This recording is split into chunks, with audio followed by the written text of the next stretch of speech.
അപ്പോൾ ഇന്ന് നമുക്ക് നോമ്പ് തുറക്കാൻ എന്തൊക്കെ ഉണ്ട് നോക്കിയാൽ പണ്ടൊക്കെ എനിക്ക് നോമ്പ് തുറക്കുമ്പോൾ ഒരുപാട് സാധനങ്ങളുണ്ടെങ്കിൽ എൻ്റെ മുഖം ഇങ്ങനെ വെട്ടി തുടങ്ങണം. ഇപ്പം അങ്ങനെയൊന്നുമല്ല. ഇപ്പം എന്തെങ്കിലുമൊക്കെ മതി കേട്ടോ. പണ്ട് ആരെങ്കിലുമൊക്കെ ഉണ്ടാക്കി തന്നെ കഴിക്കണം. ഇപ്പം നമ്മൾ സ്വന്തമായിട്ട് ഉണ്ടാക്കി കഴിക്കണതിന് എന്തുണ്ടായാലും എൻ്റെ മുഖം തിളങ്ങും.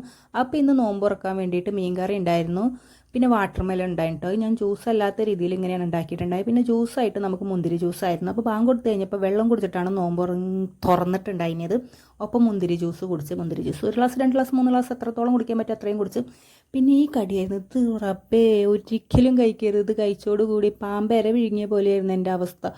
വളരെ മോശമായിരുന്നു. എന്നാൽ കഴിക്കാൻ ഒരു ടേസ്റ്റ് ഉണ്ടായില്ല. കുറേ ക്യാബേജ് കുത്തി എറിഞ്ഞിട്ടിട്ടുണ്ടായി. അങ്ങനെ ഇനി നോമ്പിന് ഒരിക്കലും ഇത് വാങ്ങൂല. പിന്നെ കഴിക്കാൻ പൊറാട്ട ഉണ്ടായി. എനിക്ക് പൊറാട്ട ആണെങ്കിലും ഇക്കാക്ക് ഇടിയപ്പായിരുന്നു. ഇവിടെ രണ്ടാൾക്ക് 2 വിഭവമാണ്. അപ്പോൾ പൊറാട്ടയും മീൻകറി ഉണ്ടായി. ഒപ്പം കട്ടൻ ചായ ആയിരുന്നു. കാരണം പാല് ചതിച്ച്, പാല് കേട് വന്ന് പോയത് കാരണം ഇന്ന് കട്ടൻ ചായ വെച്ചിട്ടാണ് അഡ്ജസ്റ്റ് ചെയ്തത്. പിന്നെ വീണ്ടും മുന്തിരി ജ്യൂസ് കുടിച്ചു. ഇന്ന് ഇത്രയൊക്കെയുള്ളൂ. Okay, bye.